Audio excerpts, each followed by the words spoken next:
Presentamos Nicolás Lúcar en Exitosa. Muy buenas tardes. Por el día de hoy estoy en este horario diferente gracias a la gentileza del señor Manuel Rosas, que ha aceptado cambiar. Tuve que ir a un juzgado a una diligencia absurda, que nos denuncian por una cosa que no hemos hecho. O sea, salió un reportaje en un programa en ATV y nos atribuyen haber dicho cosas que no hemos dicho, pero bueno, así es, hay que cumplir, ¿no es cierto? Hay que estar ahí, ¿no? Y me he encontrado con la situación que todavía se vive en el Poder Judicial, que les cuento rapidito, ¿no? O sea, la cantidad de expedientes acumulados, no se puede más así. No se puede más, no podemos ser un país moderno si seguimos dejando en esas condiciones nuestro sistema judicial. Es una barbaridad que los jueces, secretarios, asistentes trabajen en esas condiciones. Así no se puede hacer justicia. Además, me pasó algo increíble porque me comentaron el caso este del Callao, del sicario este del Callao, o acusado de sicario del Callao, que estaba preso y que terminó en detención domiciliaria enfrentado en una balacera en San Isidro. Y todo el mundo, incluyendo al ministro del Interior, le ha echado la culpa al Poder Judicial, a los jueces. Y lo que me decían ahí un par de jueces, nosotros tenemos la culpa. El problema es que vence una detención preventiva. ¿Y qué vamos a hacer si el fiscal no la solicita? Porque en nuestro sistema el fiscal es el todopoderoso.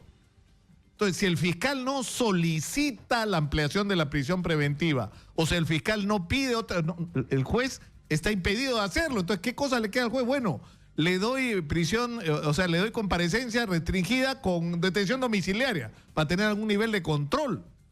Pero dice, no es a los jueces a los que tienen que mirar, sino a los fiscales, a cómo están haciendo su trabajo. Las cárceles están llenas de presos que no tienen sentencia. Y yo no sé por qué se celebra todos los días en los comunicados del Ministerio Público. El Ministerio Público logra otra prisión preventiva. Lo que queremos son sentencias. Y para eso hay que hacer denuncias bien articuladas, con pruebas, y no que se pasen los años, ¿no?, en investigaciones interminables, ¿no? Pero en fin. Y otra cosa, estoy de buen humor. Me acaban de sacar de la televisión por enésima vez y estoy de buen humor. Así estoy acostumbrado ya que me pase esto. Cristian Salas, ex procurador anticorrupción, está con nosotros. Bienvenido, Cristian. Después de tiempo nos reencontramos. Nicolás, es un gusto estar contigo y a tu disposición para cualquier tema que toquemos. Mira, bien difícil mantener la serenidad en un contexto de tanta politización del tema anticorrupción, que es lo que a mí me ha preocupado, ¿no? Porque acá es como que los fujimoristas por un lado, los antifujimoristas por el otro, pero escúchame, si algo está claro, es que esto, acá no se salva a nadie, está atravesado esto de lado a lado, ¿no es cierto? Sí, efectivamente, el caso Lavallato es un ejemplo de eso, o sea, la contaminación de los diversos ámbitos, colores, banderas y partidos políticos es evidente. Algunos más, otros menos, pero al final todos han sido tocados. Será las investigaciones y ya el procesamiento judicial el que determine las responsabilidades. El asunto es, como país, como sociedad, como medios de comunicación, tenemos que estar al tanto porque justamente los que tienen el poder van a buscar todos los medios, incluido y sobre todo la política, para tratar o de impedir que se avance, entorpecer o perjudicar las investigaciones. O sea, un ejemplo de eso ya lo hemos vivido y quedó en silencio. La Comisión Pari, con tremendo informe del caso Lavallato, quedó no aprobado. O sea, eso fue un descaro total.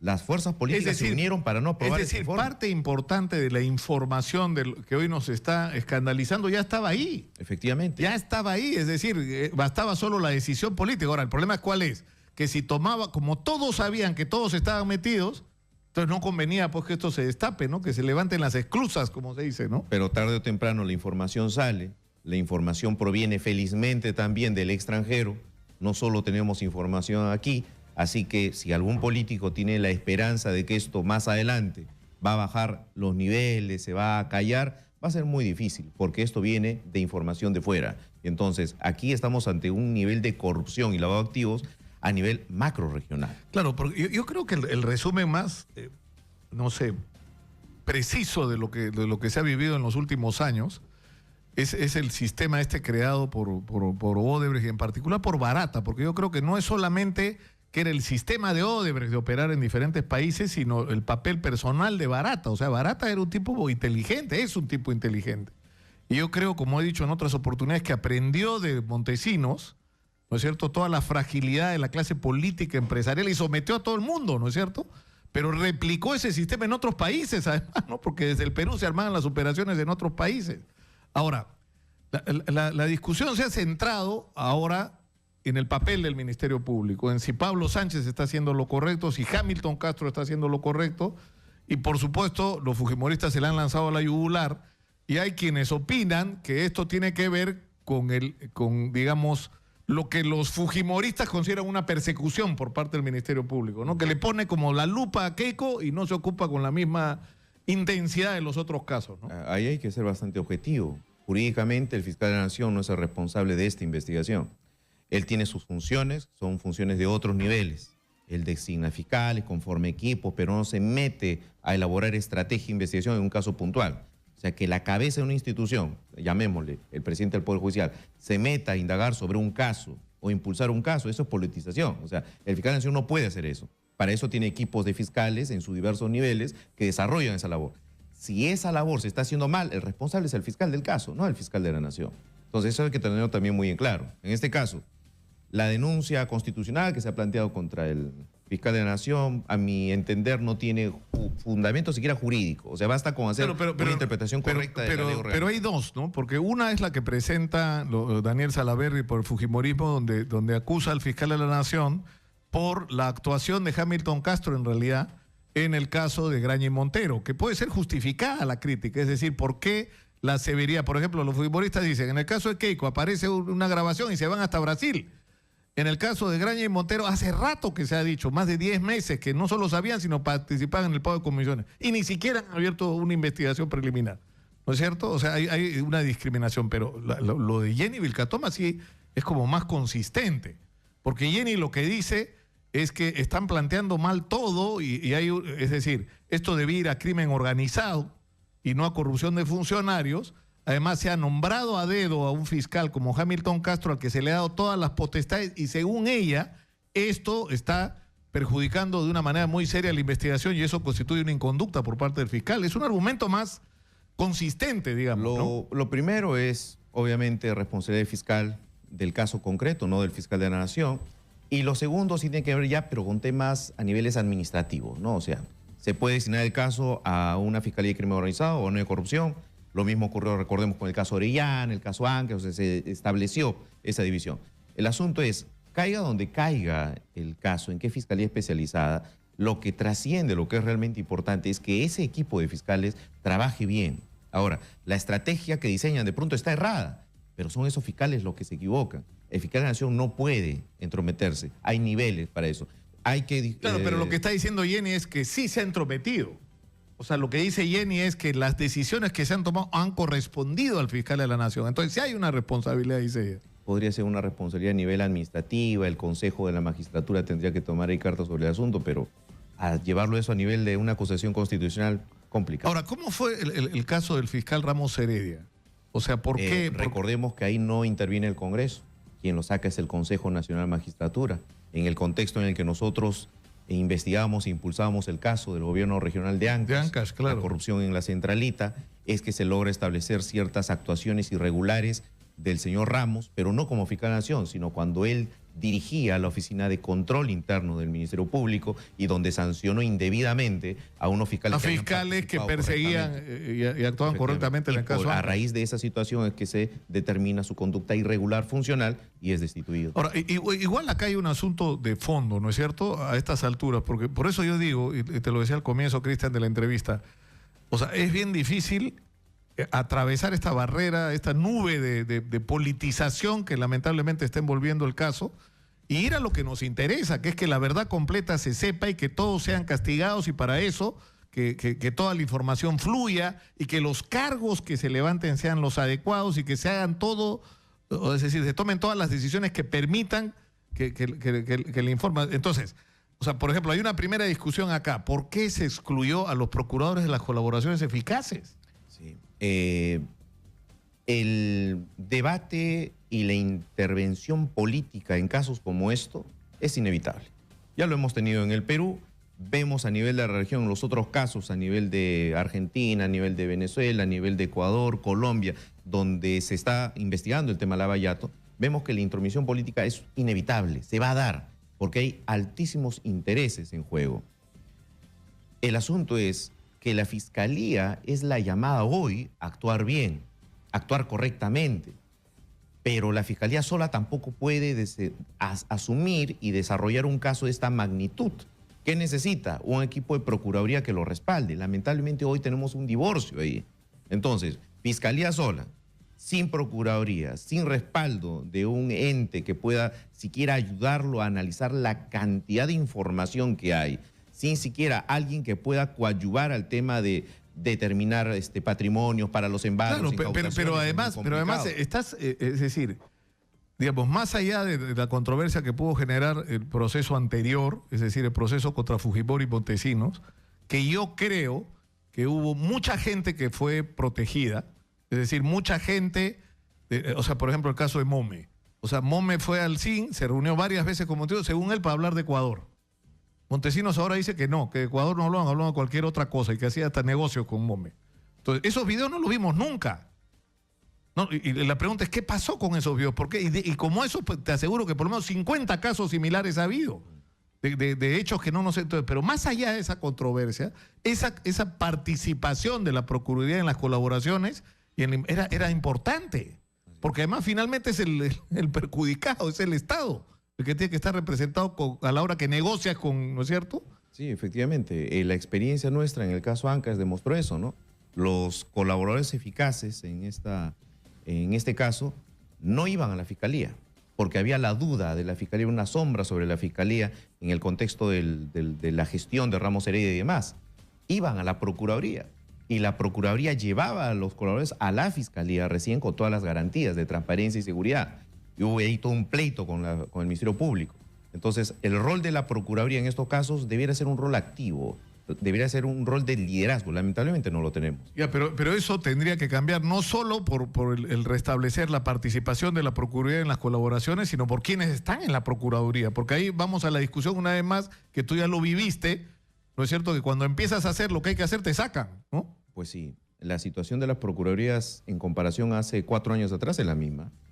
O sea, no hay ningún cambio. Es decir, pero ese es el problema, pues, o sea, la Procuraduría tiene que ser independiente de la política, en el sentido que tú no estás ahí para defender los intereses del gobierno de turno y por lo tanto de los políticos que ocupan cargos en ese momento, sino el Estado peruano. Y eso ya se planteó hace años, el tema de la autonomía, sacar a las procuradurías especiales, no a todas, sino a las específicas, a las especializadas del Ejecutivo y darles cierta autonomía. O sea, eso es algo sumamente necesario y lo estamos viendo en este tipo de casos. Ahora, hay una crítica también con respecto a los cargos que se están formulando. Es decir, se están haciendo denuncias yo lo tenía anotado por acá, por colusión, ¿no es cierto? Por corrupción de funcionarios, ¿no? Pero en algunos casos, y yo he escuchado decir especialistas, hay delitos que hasta ya prescribieron, sí, ¿no es cierto? Porque hay malas hipótesis de imputación e investigación. Ejemplo, el caso Toledo es fiel ejemplo de ello. En el caso Toledo le imputan tráfico de influencias a Alejandro Toledo. Esto quiere decir, el expresidente en su gestión habría buscado a los empresarios para ofrecerles sus influencias, su poder, para impulsar su proyecto, la interoceánica. Si uno ve el caso Lavallato, te vas a dar cuenta que así no funcionó esto. Estamos ante una organización criminal de privados, de empresarios. Y esto lo que buscaron fue llegar a los presidentes, a los máximos gobernantes. ¿Para qué? Para a través de ellos y el poder que tenían, lograr normativa, leyes a favor de estos proyectos, para impulsarlos y hacerse de ellos. Claro, y la prueba de que era así es que no importaba quién estuviera en el gobierno ni el signo político que tuviera, porque lo hicieron con todos. Así es, porque estos empresarios no veían a las personas en el poder, sino que veían el proyecto económico, los proyectos de contratación. Claro, pero entonces... Entonces, ¿la conclusión cuál es? Los empresarios han buscado a los gobernantes, a los malos funcionarios, a los corruptos, los han buscado. Entonces, si tú planteas la hipótesis de fue el presidente quien los buscó, eso nunca se va a probar. Y el tráfico de influencias se va a caer, ese delito. El otro delito que aquí sí se ha dado, que es colusión a gran escala, es decir, acuerdo entre privados y funcionarios para defraudar al Estado en proceso de contratación, se va a caer también. ¿Por qué? Porque el delito de colusión es un delito de encuentro. No puede haber colusión, autor de colusión, solo sin interesado, sin privado. El problema que tenemos en estas investigaciones es que los privados, los empresarios, no están siendo procesados, no están siendo investigados. En algún momento... Claro, esto es, claro, como si fuera un tema de corrupción de funcionarios, donde los funcionarios son los que están en el proceso, los funcionarios son los que están presos, pero a los privados no se les toca. Ese es un tremendo error. Aquí la voluntad criminal ha nacido del sector privado. Contaminó el sector público. Pero entonces tú tienes la organización criminal no en el sector público, la tienes desde lo privado. No, pero además en el caso de Susana Villarán y también en el de Toledo y en el de Nadine Heredia, o sea, es decir, el concepto este de que no sé cómo es el nombre que tiene ahora, porque antes se llamaba Asociación Ilícita para Delinquir, ¿no es cierto? Ahora tiene, entiendo, otro nombre, ¿no? Pero bueno, es lo mismo. Es decir, porque tú tienes, por ejemplo, a este Garreta, publicista, que confiesa que a él le pagaban con dinero que venía de una caja de dineros ilegales, ¿no es cierto?, de los fondos oscuros, sucios, negros de Odebrecht, para pagar campañas electorales para que se elijan candidatos que luego iban a hacer las obras que se habían concertado. Es decir, que era toda una maquinaria donde no solo tenías al funcionario público y al empresario, sino tenías además al publicista y al operador político y al estudio de abogados. Es decir, era una organización compleja para lograr el objetivo, ¿no es cierto?, de burlar el interés del Estado y de organizar las obras públicas en función exclusivamente del interés y de las comisiones ilegales, ¿no? ¿Dónde están todos esos actores en todos los niveles en las investigaciones? No hay, no están. O sea, solo nos estamos fijando desde la visión fiscal, nos estamos fijando en el expresidente, su ministro, pero los demás actores... Ya, pero un año después, Cristian, o más, la conclusión tendría que ser hay que cambiar al fiscal Hamilton Castro. Por lo menos. ¿Quién tiene que hacer eso? Digamos, más allá de la batalla campal esta política que se ha desatado, ¿no? Lo que tiene que quedarnos claro, Nicolás, es que quien hace ese reclamo no somos nosotros como sociedad, no es la prensa, no es el Congreso. Quien tiene que hacer ese reclamo en la investigación, en el proceso, ¿quién es? El defensor del Estado, el procurador. Vamos a consultar qué están haciendo. Catherine Amporo, Patalé y la votan, pues. O sea... Nosotros no ganamos nada reclamando. Es el procurador el que lo tiene que hacer. ¿De quién depende hoy de la Procuraduría? El Ministerio de Justicia. Ahora, porque yo te digo, a mí sinceramente me parece que la manera como se ha actuado en el caso de Keiko Fujimori es correcta. O sea, aumentar 500, por supuesto que amerita que averigües hasta el fondo qué cosa fue lo que pasó y si recibieron o no dinero para la campaña. Por supuesto que es justo y es correcto. Ahora, ¿cuál es el problema? Que no estás haciendo lo mismo en todos los casos, pues. Y ahí es donde los fujimoristas tienen de dónde agarrarse. O sea, le dicen, ¿por qué a Keiko la persigue y al señor Graña ni lo tocan? O sea, ya, pero llevan esto al extremo de convertirlo en un asunto como si fuera un problema de ellos, sino un problema de la salud, de la vida nacional, ¿no es cierto? Sí. Ahí ha habido un problema. De la salud de la gestión pública, digamos. Lo que ocurre es que también este equipo, pues, al tener los casos dispersos, fue uno de los cuestionamientos que hacíamos al inicio, no separe los casos, no los veas por separado porque le quitas el contexto. Al tenerlos dispersos, obviamente tienes hipótesis aparentemente diferentes en cada uno, cuando en realidad todo es parte de un mismo bosque, claro, que es Lavallato. Entonces, claro, como lo ha descrito además, cuando Joseph Baiman habla con la agencia EFE en Israel y dice lo que armaron en el Perú era un cartel. Los brasileños no solo se entendían entre ellos, se repartían las obras. Ahora te toca a ti, después me toca a mí, o tú ganas la obra y después tú me das parte, ¿no? La segunda etapa, o me dejas participar, y a los nacionales los metemos de esta manera y de esta otra. O sea, todo estaba articulado. Organización criminal desde el sector privado, ¿te das cuenta? Teníamos que verlo así. O sea, no son casos de colusión común y corrientes. Empresario con funcionario que se coluden. No, no es eso. Es organización criminal desde el sector privado que contamina el sector público, haya funcionarios corruptos y usan, ojo, la ley. La Fiscalía no está viendo esto.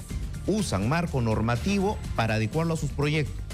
La defensa, estoy seguro, de estos señores va a ser: procedimos conforme a los reglamentos, procedimos conforme a los decretos supremos. Esa va a ser la defensa. Pero al final, Cristian, yo sé para qué lado late tu corazón, ¿no es cierto? O sea, yo sé que políticamente tú tienes opciones, pero creo que tienes el suficientemente juicio, independencia de juicio y serenidad mental como para... O sea, tienen que cambiar las cosas en el Ministerio Público. No, sin duda. Esto no, o sea, si hay algo claro después de todo esto, más allá de que se quede, o sea, porque si se va Pablo Sánchez, eso puede generar una crisis política súper complicada, ¿no? Y una crisis en el propio Ministerio Público, estoy seguro, ¿eh? Terrible. Ahora, respecto a mis opciones políticas, yo te lo he dicho desde que tú me has entrevistado por primera vez, yo no creo en ningún político. Sí, pues a estas alturas... Yo te lo decía. ¿Sabes lo que yo creo en nadie. Yo creo que hay que crear en el Perú una nueva clase política, ¿basada en quién? En los micro y pequeños empresarios. Esto tiene que ser la base de algo nuevo que hay que construir en el Perú. A ver, ahora, ¿quién Que va... gobierne para la mayoría. Hoy, ¿quién va a ser el abanderado de los indignados? A ver. ¿Quién? No hay. Todos están manchados, todos están bajo sospecha. Sí, pues. El moradito, ¿no? Me dicen el moradito. Porque ni mi amigo Goyo, porque Goyo está procesado también por sus manejos en el gobierno regional, ¿no? Proceso que todavía está Bueno, en pero trámite. no le han probado nada, es lo que dice Goyo, ¿no es Todavía cierto? está en trámite. Todavía Pero no. eso va a ser una de las claves en el próximo proceso hacia el 2021, ¿ah? Sin duda. El que esté limpio, que levante la mano. Y el que pueda demostrar que está limpio, Y ahí la sociedad tiene que de una vez recapacitar. O sea, ya basta de votar Sí, pues. por contaminados. Ojalá estamos que entiendan claros. eso. Ojalá que estamos entiendan claros. Cristian Salas, ex procurador anticorrupción y abogado en ejercicio de la profesión. ¿Ah? eso. Saludo para la Universidad de Pasco. Me recibieron excelente esta semana. No pude venir por eso cuando me convocaron. Y este viernes estoy en la Universidad del Cusco, así que ahí vamos a Está dictar bien, una charla sobre está lavado de bien. activos. Muy bien. Cristian Salas, muchas gracias. Vamos a la pausa, regresamos con más. Esto es Exitosa. Dígame, señora Magariño, ¿cómo hago para estar de buen humor cuando me acaban de chotear de la tele? ¿Por qué será? No lo sé, porque estoy loco. Porque estoy loco. Me voy a volver, en algún momento voy a ver, es inevitable. Yo moriré, mire, yo te le juro, ¿ah? Yo moriré al aire. En televisión, así, ¡pa! Caerá muerto Lucas. O sea, no se van a poder deshacer de mí. Vamos a la pausa. Regresamos con más. Antes de seguir adelante, tenemos una mención de nuestro auspiciador. ¿Sabías que Paraíso es la única marca de colchones en el país que tiene un laboratorio en el que cada insumo y luego el producto terminado es sometido a 7 rigurosas pruebas de laboratorio y exigentes controles de calidad para asegurar la garantía real de los productos? Esto garantiza que en tu colchón Paraíso puedes tener el mejor descanso para una vida saludable. Paraíso, 50 años soñando contigo. Los arroceros están protestando en todo el país, en Madre de Dios, también en Puerto Maldonado. No, estamos con Gilmer. Esto es Amazonas. Gilmer Díaz es de Amazonas. Adelante, por favor. ¿Qué tal, Nicolás? Buenos días a todo el Perú. Efectivamente, los arroceros de la región San Martín iniciaron esta mañana pues su medida de fuerza con bloqueo de carretera incluida. Sin embargo, en la región Amazonas, específicamente en la provincia del Cubamba y Bagua, los arroceros también se vienen ya juntando poco a poco para iniciar esta medida de fuerza. Nosotros hemos podido conversar hace un momento con uno de los principales dirigentes del grupo de arroceros en Cubamba y ellos ya han iniciado las reuniones respectivas pues para sumarse a este paro amazónico que están desarrollando en San Martín y amenazan también en Amazonas con bloquear la carretera Fernando de la Hunde Terry. Repetimos, poco a poco ya ellos se van fundando. Hasta este momento, según el dirigente, son cerca de 50 las personas que están voluntariamente pues llegando para acatar esta medida de fuerza, y lo principal de todo es la falta de apoyo al agro que vienen reclamando al gobierno central, Nicolás. Importante vía de comunicación, Nicolás. Adelante ustedes en la ciudad capital de nuestro país. Muchas gracias, Gilmer. Y Hermes Díaz nos tiene información desde Jaén. Elmer Rivera, perdón, Elmer Rivera. Adelante, Elmer, por favor. Muchas gracias, les saluda Hermes Rivera, información en vivo para Radio Exitosa desde Jaén. Desde las 00 horas de anoche se ha iniciado el bloqueo de carreteras en la provincia de Utcubamba, la carretera Fernando de la Hunde Terry. Desde Amazonas, desde San Martín, ayer a las 10 de la noche ya en San Martín bloquearon la carretera los productores de arroz. El dirigente a nivel de la provincia de Utcubamba, vicepresidente del Comité de Productores de Arroz, el señor Nelson Dávila ha manifestado que no levantarán su medida de lucha hasta que el gobierno central, el ministro de Agricultura, les atienda. No es posible que costando el kilo de arroz en cáscara, un sol 20, haya bajado a 70 céntimos. Eso ha promovido para que los productores de arroz, tanto de Jaén, San Ignacio, Bagua, Utcubamba y toda la región Amazonas y San Martín, se hayan levantado en una medida de lucha. No levantarán su medida de este paro indefinido hasta que el gobierno no envíe una mesa o apertura una mesa de diálogo para poder sostener los acuerdos y de esa manera dar la prioridad al agro que está abandonado en todo el país. Entre tanto, desde las 00 horas, nosotros estamos en estos momentos en Bagua Grande, Jaén, estamos recorriendo donde ya está bloqueada la carretera en Chamaya, por ejemplo en Chamaya, Pucará y Bagua Grande. Los productores de arroz se han concentrado masivamente a reclamar este derecho que les asiste y que debe ser atendido por el gobierno central. Informó Hermes Rivera desde la región nororiental para Radio Hermes, ¿estás ahí todavía? ¿Cómo va lo de las lluvias por allá? ¿Qué está pasando con el clima? Cuéntanos, por favor, porque hay una preocupación. Ayer un especialista en estos temas nos dijo que era altamente probable que lo que enfrentáramos en las próximas semanas era lluvias. Efectivamente se está anunciando que se vendrían las lluvias. En estos momentos están amenazadas la zona por las lluvias, pero no se están dando contundentemente. Hay partes que sí se dan, por ejemplo en San Ignacio, zona fronteriza, en la zona de Condorcanqui, parte también de Amazonas, pero en toda la zona no se ha producido y eso se está anunciando. Fuera que también los agricultores están esperando la realidad de la naturaleza para de esta manera poder producir más aquí sus productos. Ese es el informe que podemos alcanzarte, Nicolás. Muchas gracias, Hermes. Y estamos en la línea con Elar Silipú desde Piura. Cuéntanos, Elar, ¿cómo está la situación allá? Información en vivo desde Piura, donde nos escuchan en los 90.7 de la frecuencia modulada. El paro de los productores de arroz del Valle del Chira en Sullana se plegaron al paro nacional porque vienen reclamando por la importación de arroz y el pago mínimo de aranceles. En ese sentido, los productores de arroz, tanto de los distritos de Ignacio Escudero como también de Marcabelica, se unieron a tomar medidas de fuerza, obstruyendo el tránsito vehicular hacia el norte del país. El puente La Manuela, al igual que el ingreso al centro poblado Tangarará, histórico para la región Piura, fue obstruido por los manifestantes que quemaron llantas y además pues no hubo presencia policial desde tempranas horas. Recién al amanecer de hoy, pues a eso de las 7 de la mañana, la Policía Nacional se acercó para poder controlar. Sin embargo, esta medida de fuerza es para exigir, reiteramos, al gobierno central tome medidas pertinentes en favor de los agricultores peruanos. Desde Piura, ciudad del eterno calor, Elar Silipú, Radio Exitosa. Muchas gracias, Elar. Hemos hecho un pequeño recorrido por parte del país. Exitosa, como ustedes saben, está en 65 ciudades a lo largo y ancho del territorio nacional y sigue creciendo la radio del Perú. Yudy Rodríguez nos trae las opiniones de la gente en las redes sociales. La pregunta que hemos planteado el día de hoy tiene que ver con algo que es sensato, ¿no? O sea, estamos recibiendo cada vez más evidencias que en el proceso de concesión de los peajes de Lima, tanto en el caso de Odebrecht como de OAS, hubo comisiones ilegales. Esos contratos se supone que tienen cláusulas anticorrupción. Por lo tanto, esos contratos no valen. ¿Esos contratos tienen que anularse o no? ¿Qué es lo que piensa la gente? Yudy, cuéntanos. ¿Cómo estás, Nicolás? Jonathan, a ver, no, para acá leí un comentario de nuestro querido Benjamín, creo que no está enterado justamente de lo que acabas de decir, porque él menciona que los peajes son para hacer mantenimiento a las vías, para mejorar el sistema de recaudación y supervisión y a ver dónde se va lo recaudado. Pero en realidad no es para pagar la corrupción, nadie supervisa y siempre sale el populismo barato de eliminar lo que está mal y no ha mejorado. Si le preguntas a las personas, ellos estarían contentos de que se elimine todo tipo de impuesto y que encima el gobierno le pague, y así no es, dice, se piensa con la cabeza y no con los pies.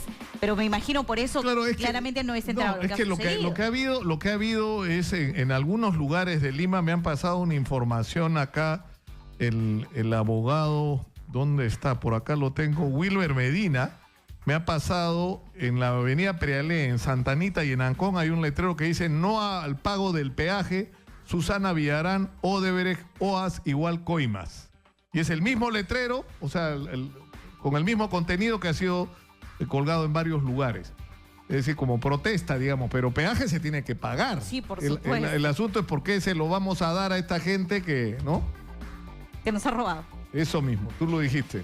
Jonathan Cerda nos dice si los responsables de que este peaje existe están en investigación, ya los jueces o fiscales o a quien le incumba, dice, eso debería dar la orden, se debería dar la orden de que dejen de cobrar hasta que se esclarezca todo. En todo caso es lo que nos quiere decir Jonathan, ¿no? Por otro lado, ¿qué nos dice nuestro seguidor? A ver, Erineo nos dice, ya hace tiempo se hubiera cancelado ese contrato. Le falta pantalones al Estado peruano para seguir operando, para dejar seguir operando estas empresas mafiosas. Celia Quispe nos dice, ¿por qué? No entiendo el cobro de los peajes. Dice, según tengo entendido, no será cierto, pero alguien alguna vez me explicó que los cobros eran por la mejora de las carreteras, llámese Panamericana Sur, Norte. Nada más falso, dice, las pistas están cada vez peor y cada día mal. Vamos a revisar rápidamente las opiniones en Twitter, que en Facebook se explayan un poco nuestros seguidores. Eduardo Espinosa nos dice, se tiene que anular, no podemos seguir pagando a los corruptores y corruptos. Omar está de acuerdo y nos dice que sí, se elimina el peaje. Frank nos dice de inmediato que Villarán pague las penalidades con tanto dinero que recibió, tiene suficiente para esto. La califican con otro nombre. Julio Lavado nos dice, cuanto antes. Carmen Arce dice, es irracional pagar a los corruptos. Mario Moreira sí de acuerdo y Víctor Manuel también está de acuerdo. Son los comentarios en Exitosa, en Twitter más breve, claramente, ¿no? Claro, porque Judy, acá hay una interrogante que es bien importante. O sea, si tú tienes la revelación de que en la obra pública ha habido un sistema articulado y transversal de corrupción, lo que tú tendrías que hacer es sacar a las empresas que han estado haciendo esa operación, a menos que llegues, como se ha hecho en Brasil, a un acuerdo con ellas, como ha hecho la justicia brasileña. Pero alguna respuesta tienes que tener, no puedes mirar para el techo, hacerte loco y dejar que sigan deshaciéndose los activos, ¿no es cierto? Y haciendo como si nada hubiera pasado, como si la vida continuara, sin que este bombardeo de información que estamos recibiendo sobre la corrupción no hubiera ocurrido, ¿no? O como la crisis que hubo el año pasado, ¿no? Que se enfrentaron, hubo piedras, hubo periodistas afectados. Exactamente, y Castañeda, ¿qué dijo? Bueno, ese contrato no fue mi gestión, me lavo las manos. Pero no debemos hacer responsables de lo que pasó antes. Si Susana Villarán la fregó, pues el Estado lo tiene que solucionar hoy. Claro que sí. Judy Rodríguez ha hablado. Va a estar en el nuevo movimiento político que se va a formar acá. ¿Ah? Carlos Guamán está precisamente en el peaje de Ancón. Adelante, por favor, Carlos. Gracias, Nicolás. Información en vivo. Vecinos del distrito de Ancón protestaron por el mal uso que la exalcaldesa Susana Villarán habría realizado en su gestión con las obras en su distrito y además de las acusaciones que se le imputan. Dirigentes y vecinos protestaron en el kilómetro 39 de la avenida Panamericana Norte en Ancón, en el cruce de la Muerte, ante las acusaciones que le han hecho los empresarios brasileños a Susana, a la justicia peruana. En este sentido, muchos de los vecinos de Ancón lucían sus pancartas alusivas de corrupción. No más peajes en Lima Norte, Ancón se respeta, no queremos alcaldes corruptos y todo el peso de la ley para la ex alcaldesa Susana Villarán. Obras y no corrupción fueron los letreros y pancartas que se leyeron muy temprano en la Panamericana Norte. Por un rato ocuparon la avenida principal y de ahí subieron al puente para poner su voz de protesta ante la población. Finalmente, los vecinos de este sector de Lima Norte señalaron que volverán a las calles y la próxima vez será el puente del mercado Huamantanga para poder dar a conocer el malestar que llevan con respecto a lo que habría señalado la justicia peruana contra Susana Villarán. Desde Lima Norte, informó Carlos Guamán para Exitosa Noticias. Muchas gracias, Carlos. Y está en los estudios de Exitosa el doctor Carlos Mejía, él es candidato al decanato del Colegio de Abogados de Lima. Hay elecciones este sábado 2. Yo creo que le hemos debido dar más importancia en los medios a este evento. Por ejemplo, en Brasil el papel del Colegio de Abogados está siendo decisivo en el proceso anticorrupción. Algunas de las denuncias que se han formulado, el titular de la denuncia ha sido el colegio, ¿no? Los representantes de los abogados. Pero en fin, vamos a tratar de corregir el no haberlo hecho. Nos quedan unos pocos días y lo que vamos a hacer es entrevistar, si es posible, a todos los candidatos. Creo que son 10. Bienvenido, doctor Mejía. Muchas gracias por la invitación. Son 10 candidatos al Colegio de Abogados de Lima, creo, ¿no? No, si 13. no me equivoco, son 13. Ahora, sí me parece importante lo que usted dice de la necesidad de darle importancia a las elecciones en el Colegio de Abogados de Lima, porque necesitamos que el colegio tenga una presencia más activa en los problemas del país.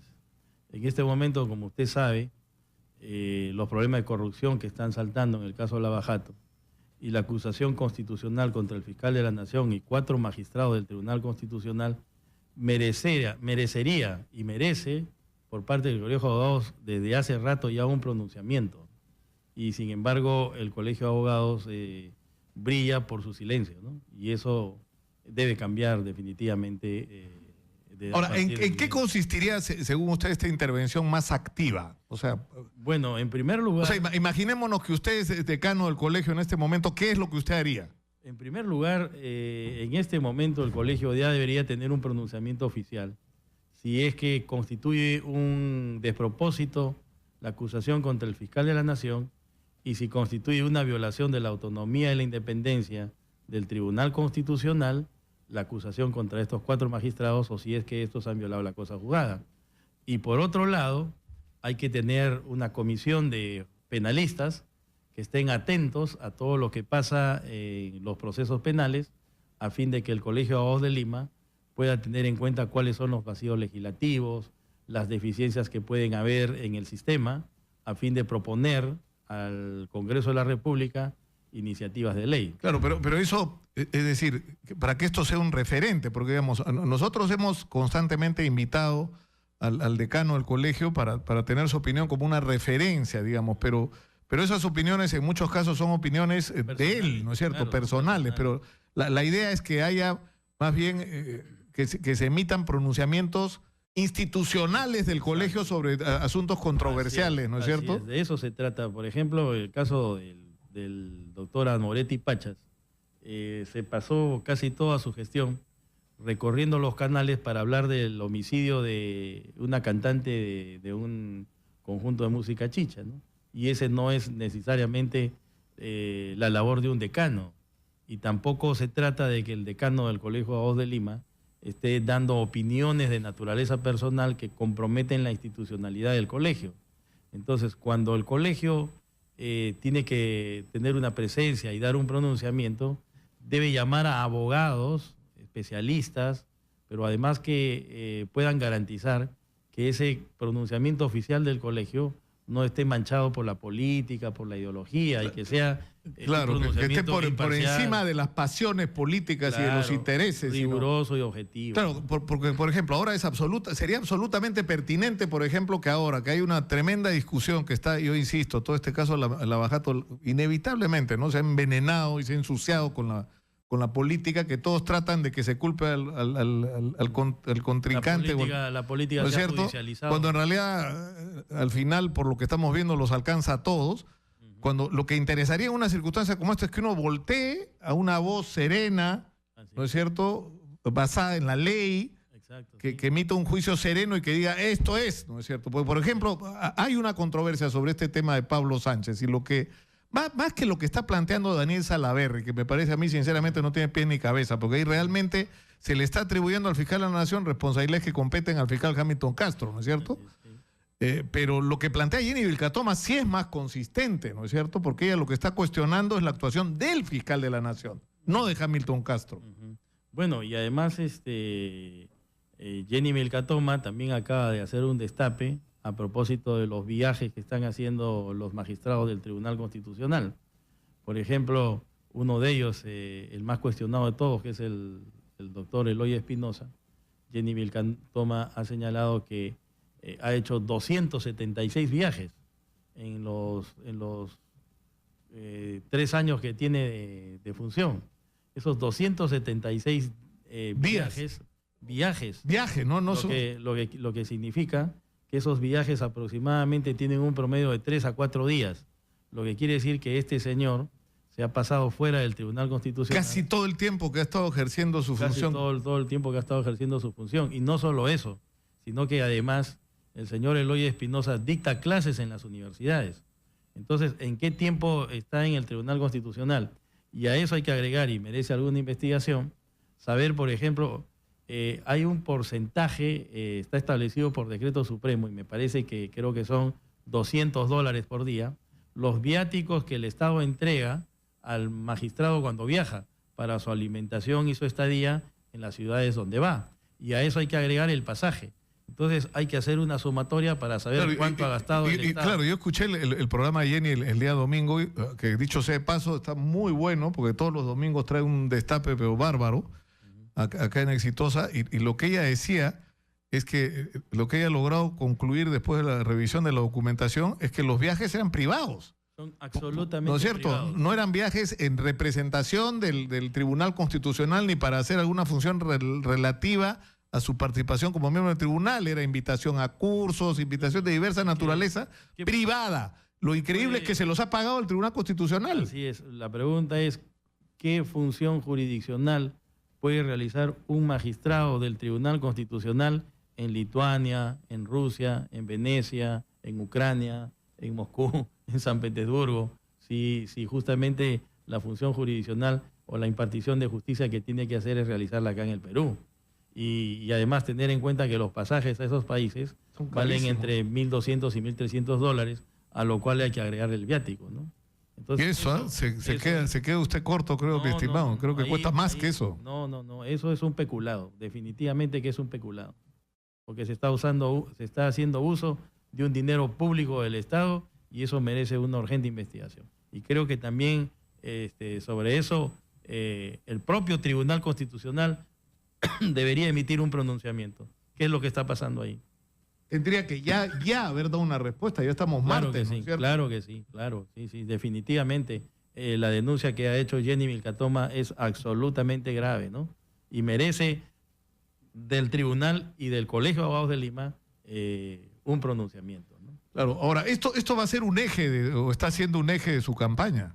Porque a mí sinceramente me parece relevante lo que usted dice. Es decir, necesitamos que el Colegio de Abogados se pronuncie de una manera institucional sobre todos estos asuntos que son trascendentes para la hora de tomar decisiones. O sea, por ejemplo, que el Congreso de la República, en medio de una discusión más allá de la política, voltee para escuchar una voz autorizada sobre los temas que están en debate, como en este caso. Y fíjese, y no solo, ya que estamos hablando de los temas que están en el momento en la agenda, pero también se merece un pronunciamiento sobre el proyecto de ley que ha presentado Mauricio Mulder, ¿no? Y que tiene que ver directamente sobre la libertad de expresión, que es un principio basilar de la democracia. El colegio tampoco no ha dicho nada sobre esto.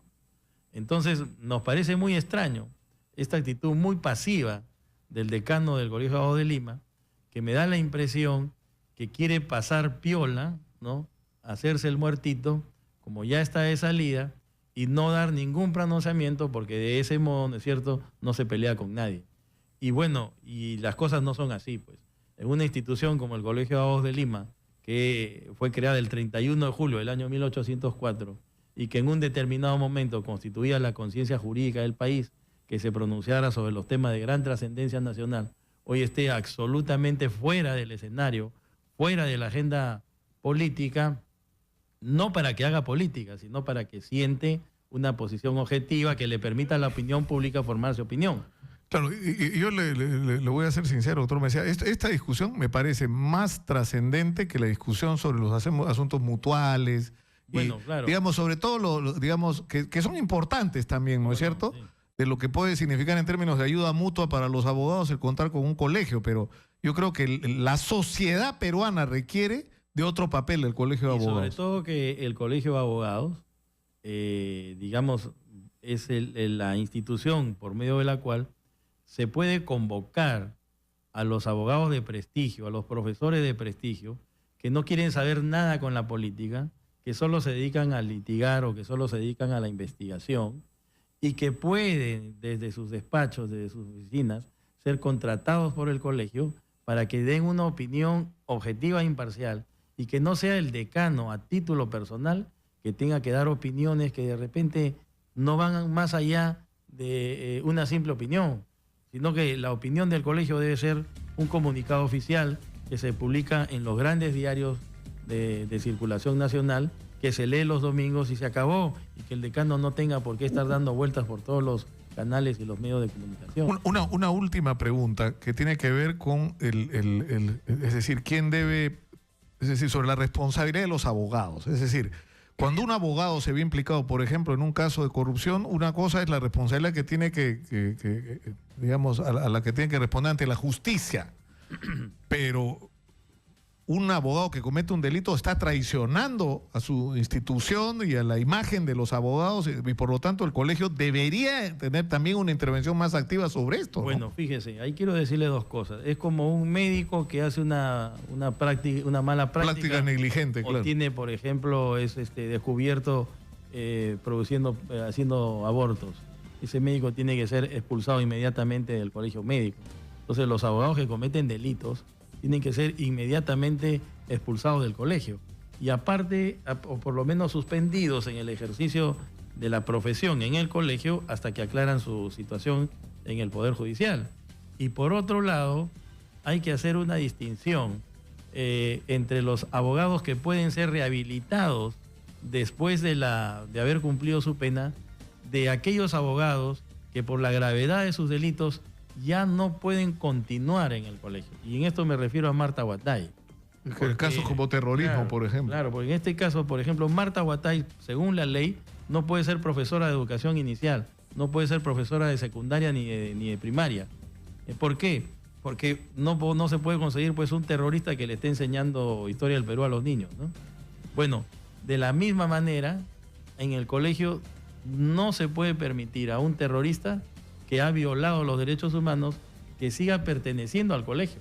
Entonces, si nosotros ganamos, la primera acción que vamos a hacer es expulsar a Marta Huatay del colegio. No puede continuar en el colegio Marta Huatay. Porque, y no es un problema de sanción administrativa, sino es un problema de condición. Sí, doctor Mejía, me dice que tenemos en la línea al doctor Pedro Angulo, actual decano del Colegio de Abogados, y yo creo que es absolutamente pertinente porque nos hemos referido a su desempeño. Doctor Angulo, muy buenas tardes. ¿Qué tal? Un gusto. Buenas tardes. Sí, estamos escuchando al doctor Carlos Mesías y la propuesta que está haciendo sobre el papel que tiene que cumplir el Colegio de Abogados.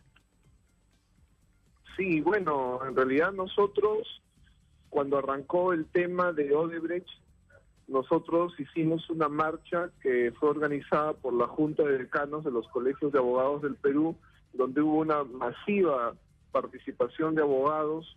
Luego nosotros hemos estado permanentemente en comunicación con distintas autoridades tratando de reforzar la actuación. Nos hemos pronunciado en 2 comunicados públicos y además en permanentes artículos que solemos escribir los días martes en el diario El Peruano.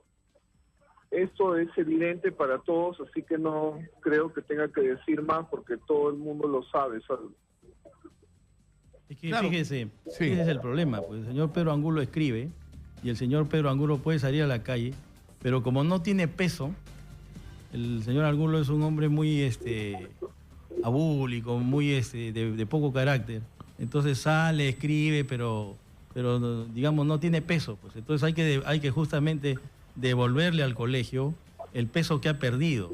Y eso tiene que ser por medio de profesionales que tengan el nivel y la talla. O sea, usted dice que no es, doctor Mesías, usted dice no es suficiente que se pronuncie personalmente el decano, sino tiene que haber pronunciamientos institucionales en base a que a comités, Claro, el señor Angulo puede salir, pero nadie lo escucha, nadie le hace caso. Entonces de lo que se trata es de que al colegio de abogados lleguen personas con alta calidad profesional, ¿no? Eso es lo que pasa. Recién me entero que el señor ha hecho una marcha, ¿no? Porque no salen los periódicos. ¿Por qué? Porque él no trasciende, pues. Es el problema cuando llegan al colegio de abogados totalmente desconocidos o personas insípidas, abúlicas, ¿no? Ese es el problema con él.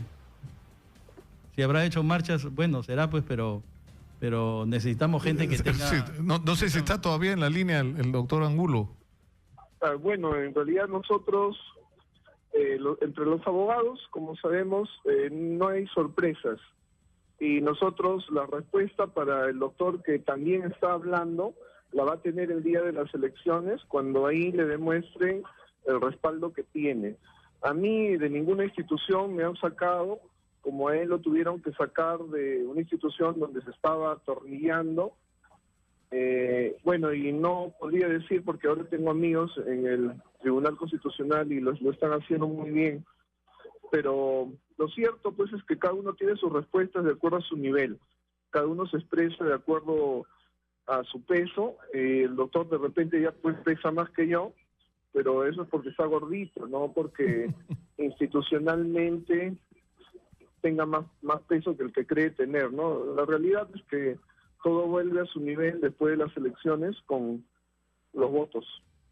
Bueno, solo una aclaración. A mí no me han sacado del Tribunal Constitucional. Yo estuve 8 años en el Tribunal Constitucional y simplemente se acabó mi periodo y eligieron a otros.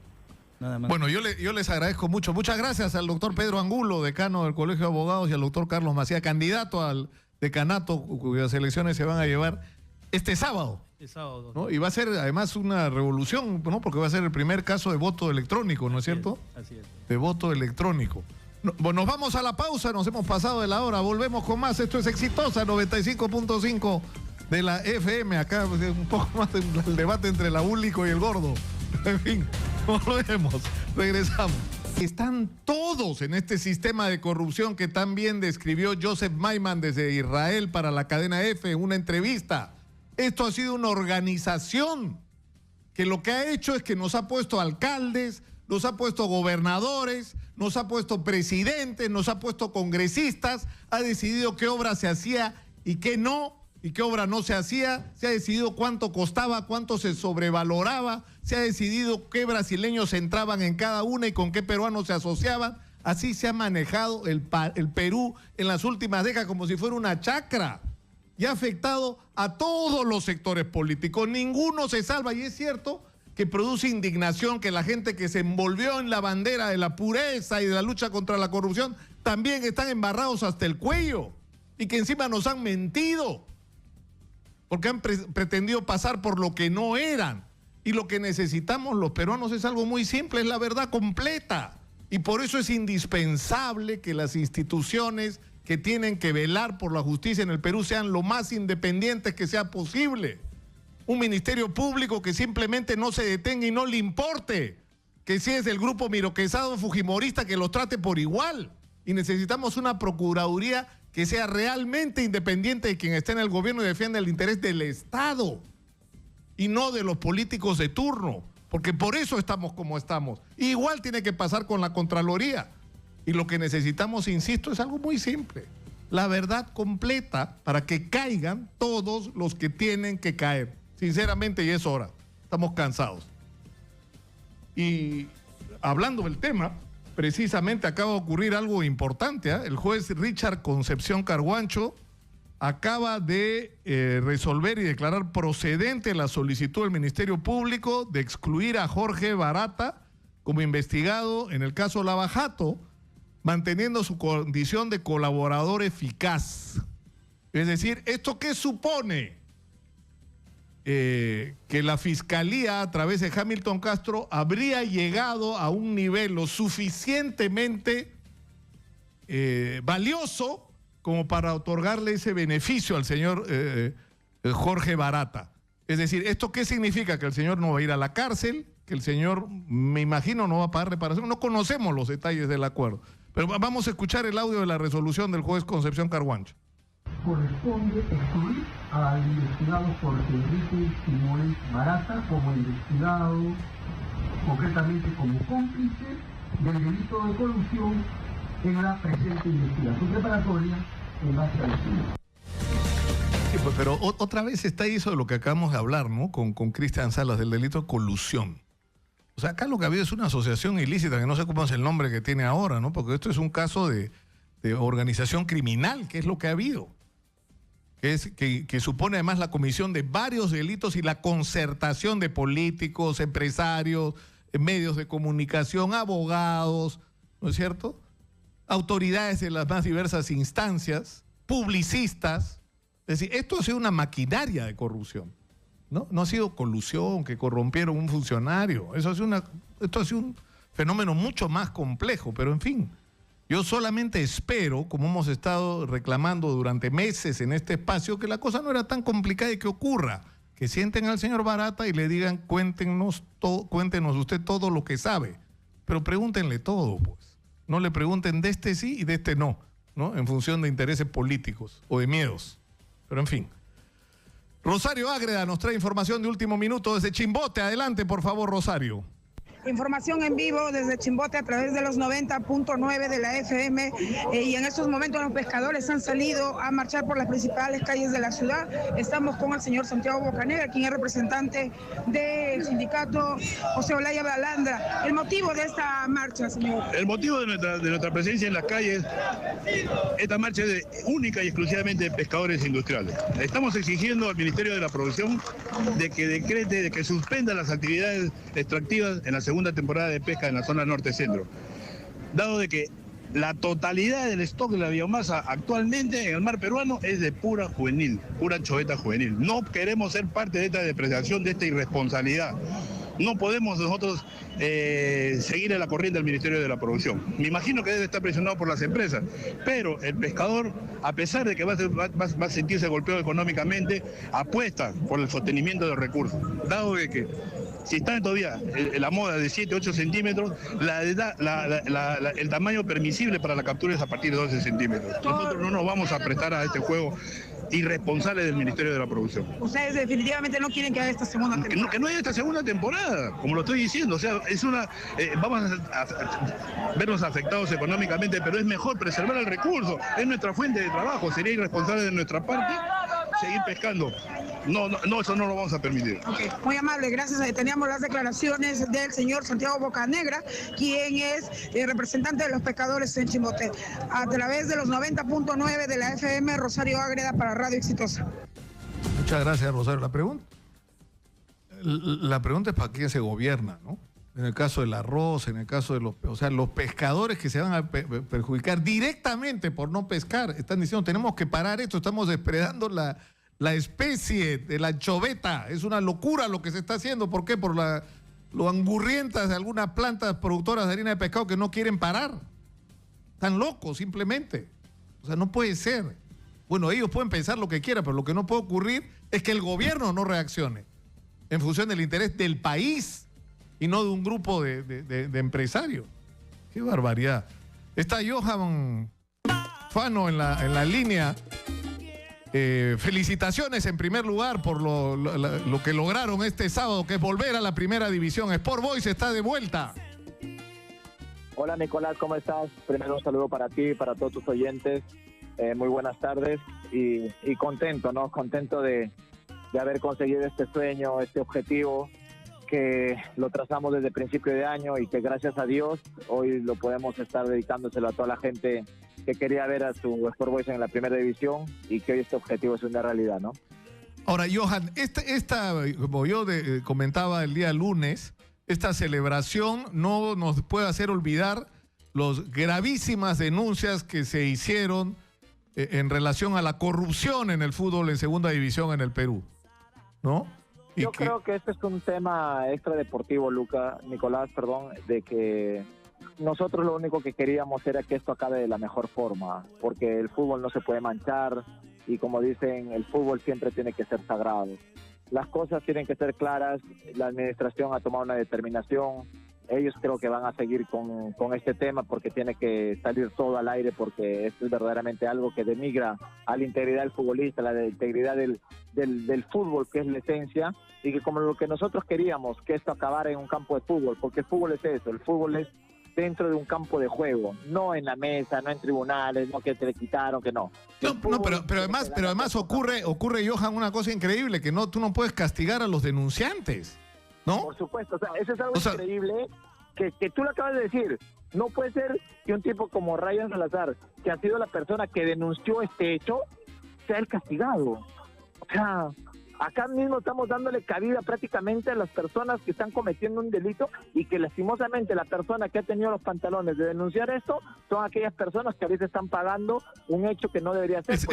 Es el mundo al revés. O sea, debía ser felicitado por el coraje que ha tenido los pantalones, o podríamos decir cosas más gruesas, ¿no es cierto?, para hacer lo que hizo y lo castigan. Además, es un pésimo mensaje, porque es el mensaje que se le está dando a otra gente que está viviendo cosas similares y que podría, ¿no es cierto?, seguir el ejemplo de este chico Salazar. Es algo que verdaderamente está pasando de ser algo que debería ser halagado, está pasando a ser algo perturbador para Ryan, y de lo cual no puede ser posible, ¿no? Porque esto verdaderamente tiene que ser algo que él debería de ser por lo menos premiado al tener la honradez de haber denunciado todo esto. Bueno, yo te agradezco mucho, Johan, por esta comunicación que no quería dejar pasar más días sin felicitarte por lo que han logrado, ¿no? Que ha sido merecido y dramático, casi heroico, ¿no? Ese final así no apto para cardíacos, además, allá arriba, ¿no? Sí, Nicolás, yo creo que esta es la justicia divina, se hizo presente, pero muchos halagan, ¿no? Que yo fui el que hizo el gol, el último, el del título, no. Este título lo hemos ganado todos, no solamente la directiva, comando técnico, jugadores, sino también el utilero, el masajista, el médico, porque esto se formó una gran familia y esto es de todos. Y esto va dedicado para toda la gente del Callao que siempre nos ha apoyado en todo momento. Un fuerte abrazo. Muy bien, chimpún, ¿ah? Callao. Eso mismo. Johan Fano, muchas gracias por atendernos. Increíble. Un abrazo para ti, Nicolás, y un saludo para todos tus oyentes. Una feliz tarde. Que Dios los bendiga. Un abrazo, Johan. Merecido regreso a la primera división. Y un escándalo esto, sinceramente, que no se debe quedar ahí, ¿no? Porque ahora resulta que con plata con plata como cancha puedes comprar todo, no puede ser. Tremenda lección que se les ha dado el domingo a los que pretendían que las cosas sean así. Está con nosotros la doctora Iris Pacheco, y es jueza suprema, miembro de la Comisión Nacional de Gestión Ambiental del Poder Judicial. Bienvenida, doctora. Sí, gracias por la invitación. Explíquenos qué cosa es lo que están haciendo ustedes en general en relación al tema de gestión ambiental y en particular en Madre de Dios. Bueno, en primer lugar, agradecer el espacio que nos permite acá decir a la opinión pública lo que viene trabajando durante estos últimos 2 años el Poder Judicial en materia ambiental. En el año 2016, la Sala Plena de la Corte Suprema nombró una comisión para la elaboración del Plan de Gestión Ambiental, lo que se cumplió a fines del 2016 y fue aprobado por la Sala Plena este año. Este Plan de Gestión Ambiental es como una línea guía de la política institucional en materia ambiental del Poder Judicial y prácticamente diseña 2 ejes. Un eje que está vinculado al tema de la ecoeficiencia, que tiene que ver con el manejo y el uso de los recursos en la cadena del servicio de justicia. Como usted sabrá, el principal recurso que se utiliza en el Poder Judicial es el papel. Eso, bueno, se está superando, pero sobre todo a partir de este año se ha implementado el expediente judicial electrónico, que va a tener un impacto bastante positivo en que se disminuya el uso de este papel que tiene un impacto directo en la tala de árboles, ¿no? Y sobre todo en la justicia, porque va a ser más célere y se va a ahorrar no solamente este recurso, sino también los espacios que implica en mantener grandes cantidades de expedientes. Estas medidas de ecoeficiencia se están implementando en las 33 Cortes Superiores a través de los comités distritales de gestión ambiental. Por otro lado, otro de los ejes temáticos es el tema de la justicia ambiental especializada. En este eje, lo que se está trabajando en forma permanente es la capacitación de los magistrados y de todo el personal en los temas ambientales, porque estos temas son eminentemente técnicos y necesitamos que los jueces estén dotados de esas herramientas, de todas esas capacidades y competencias para que puedan dar una respuesta eficiente y eficaz a los temas ambientales. Con este motivo de este plan de gestión ambiental, de esta guía que tenemos, obviamente lo que se está buscando es coberturar más el acceso a la justicia ambiental en cuanto a su tutela, porque estos hechos muchas veces se llevan a cabo en lugares que son de difícil acceso. Y con esto lo que se está buscando es una justicia especializada, como a través de la creación de órganos jurisdiccionales especializados en materia ambiental. Actualmente tenemos en 8 distritos judiciales juzgados que son competentes para efectos de tramitar estos casos ambientales, pero en adición con otras funciones como son temas tributarios, temas de mercado, temas aduaneros. Lo que la Comisión Ambiental, que está presidida por el presidente del Poder Judicial, el doctor Duberlí Rodríguez, lo que está trabajándose es lograr que se tenga juzgados especializados en materia ambiental. Ahora, ¿por qué, qué estamos haciendo en Madre de Dios? Como Madre de Dios es un lugar emblemático en cuanto se refiere a la contaminación ambiental. Madre de Dios es un lugar donde se concentran grandes ecosistemas, donde concentran biodiversidad, especies que están en extinción, la biosfera en cuanto a al conjunto de seres vivos que se encuentran específicamente en esos lugares, pero sobre todo acá tenemos la reserva de Tambopata, donde prácticamente está bastante agredida con el tema de la minería ilegal, ¿no? En las zonas de amortiguamiento, como es la zona de Guacamayo, prácticamente se está afectando con este delito de minería ilegal, porque estos mineros ilegales lo que utilizan en esta actividad es el mercurio, que es altamente contaminante, y es un químico que prácticamente no desaparece del ambiente, permanece muchos años en el ambiente, lo que implica la afectación no solamente a las personas, sino al agua, al suelo, al aire, ¿no? Por otro lado, también a partir de eso, de este delito de minería ilegal, se cometen una serie de delitos, como es trata de personas. Claro, una serie de delitos asociados a esta actividad, ¿no? Exacto. Y con ese motivo, obviamente, en esa perspectiva y en el marco de lo que es la justicia ambiental, nosotros estamos llevando a cabo el día 30 de noviembre y 1 y 2 de diciembre un congreso internacional sobre justicia ambiental.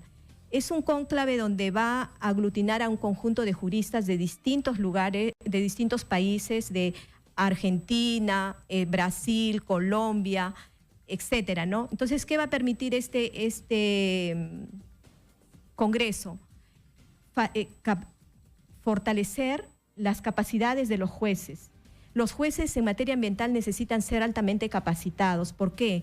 Porque lo que se trabaja en este tipo de materias tiene que ver con áreas naturales protegidas, tienen que ver con biodiversidad, con minería ilegal, con temas de límites máximos permisibles, es decir, con otras áreas extrajurídicas. Por ese motivo es necesario que los magistrados nos capacitemos para dar una mejor respuesta a este tema. Doctora, me voy a disculpar una interrupción brevísima. Está hablando Hamilton Castro. En este momento... No es en la audiencia, la Fiscalía, dentro del proceso especial y dentro de los plazos que establece la norma y dentro de la etapa correspondiente de la colaboración eficaz, que es al final de la corroboración, es cuando convoca al actor civil para que pueda negociar la reparación civil con el colaborador eficaz. El colaborador dijo que recién Exitosa. No, eso no es cierto. Gracias.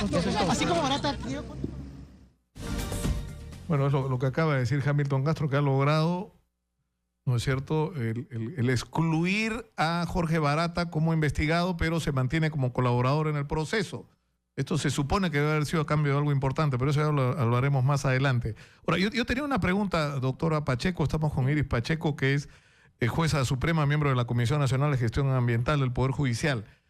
Por ejemplo, cuando se han presentado disputas como, pongamos, la de Tía María, por dar un caso, donde ha habido una confrontación donde uno de los ejes de discusión ha sido el problema ambiental, es decir, ¿no es cierto? Los agricultores del río Tambo dicen la instalación de esta planta acá va a afectar seriamente el ambiente, y la empresa dice no.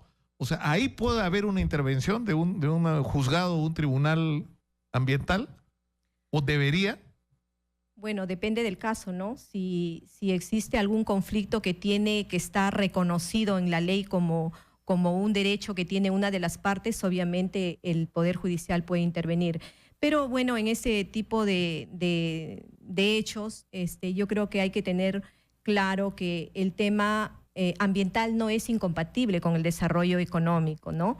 El tema es de que cuando se lleva a cabo una actividad extractiva o de inversión que va a tener impacto en el medio ambiente, lo que tiene que lograrse realmente es un consenso social con todo el entorno donde se va a llevar a cabo esta actividad, ¿no? Porque lamentablemente, conforme a los reportes que nos viene dando la Defensoría del Pueblo respecto a los conflictos medioambientales, nos dice pues que a veces se logra solamente la licencia legal, pero no se logra la licencia social.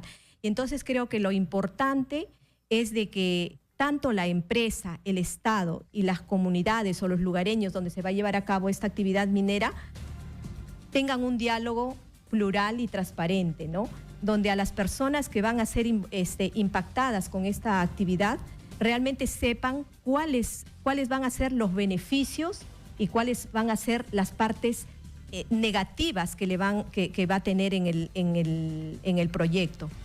Definitivamente yo creo que todas las empresas, si tienen un trabajo con responsabilidad social, se va a llevar a cabo todas las inversiones, pero ahora todas las actividades de carácter extractivo y todo lo que tenga que ver con inversiones, se puede usar tecnologías limpias, que son con un impacto casi leve y muchas veces sin impacto al medio ambiente. Entonces yo creo que se trata de un diálogo realmente sincero y tener quienes están encargados de eso, tener el liderazgo de conducirlo, pero dentro de esos estándares. De esos parámetros, claro. Claro, de esos estándares que permitan a las partes expresar libremente sus puntos de vista para poder llegar a acuerdos, y entonces yo creo que eso va a caminar, pero siempre obviamente obteniendo el consenso y la licencia que necesitan estas partes donde se hacen las inversiones, ¿no? Yo le agradezco muchísimo a la doctora Iris Pacheco Huancas, ella es jueza miembro de la Comisión Nacional de Gestión Ambiental del Poder Judicial. Muchas gracias por estar con nosotros.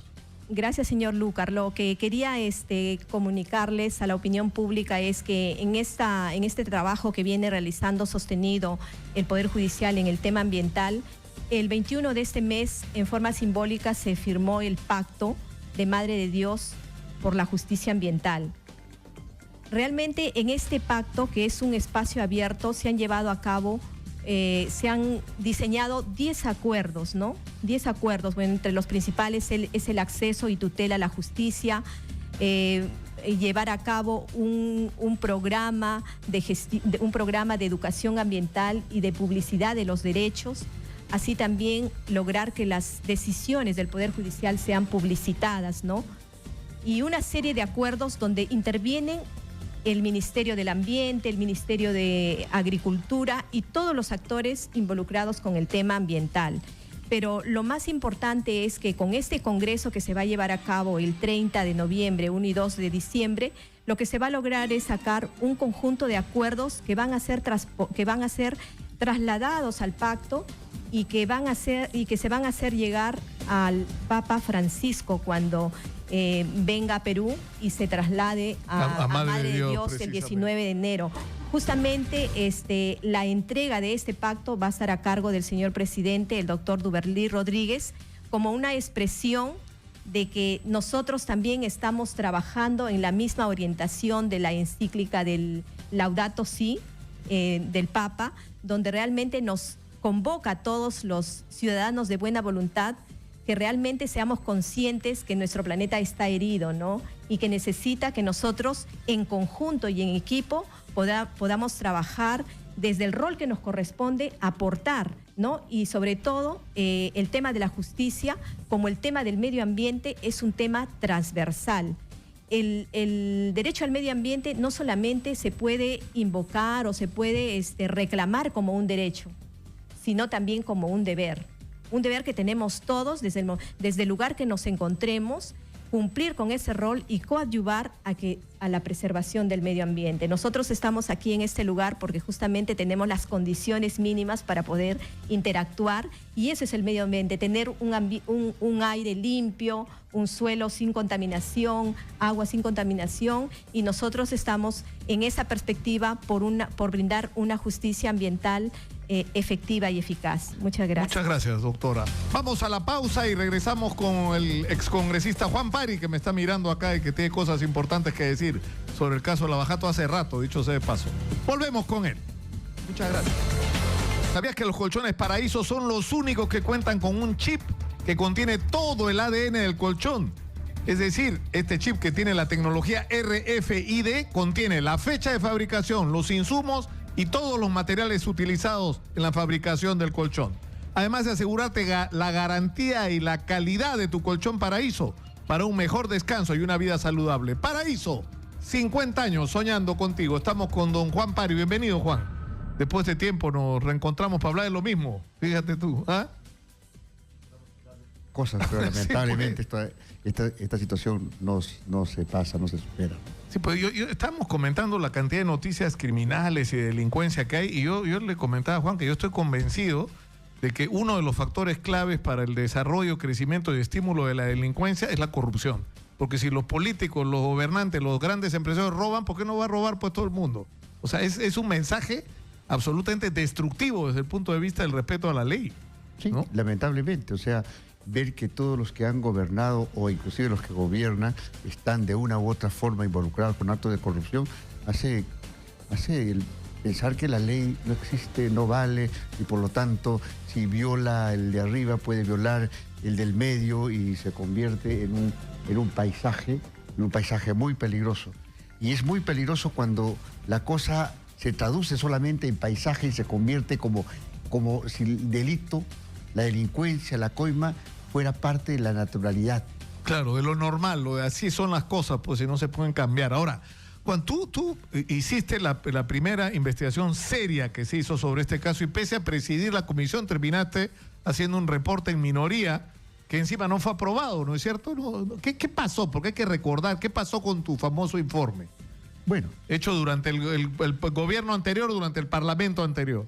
Bueno, lo concreto es que hubieron intereses para poder hacer de que el informe trabajado en la comisión no sea aprobado, en el Pleno no sea traducido en el Pleno, porque los intereses eran claros.